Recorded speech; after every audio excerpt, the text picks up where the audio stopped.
In the process of negotiating, there is a dance that I experienced. There's negotiation fatigue, meaning that some people are only going to stay in a conversation with you, negotiating something for so long. At a certain point, other things might come up. They might realize they have better alternatives. They might just feel like, you know what, I'm talking to this person too much about details that don't matter, and so this thing's going to fall apart. So the thing that I often will say is a really good approach.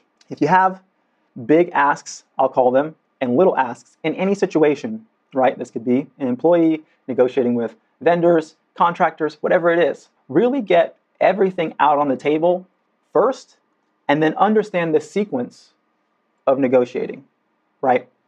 And the direction things are going. Because what you don't want to do is start negotiating things that don't really matter too much to you in the 9th hour of a contract or something going through, only to find that that deal is going to get broken for something that, once again, didn't matter to you. So know what your deal breakers are and know what things that might be nice for you.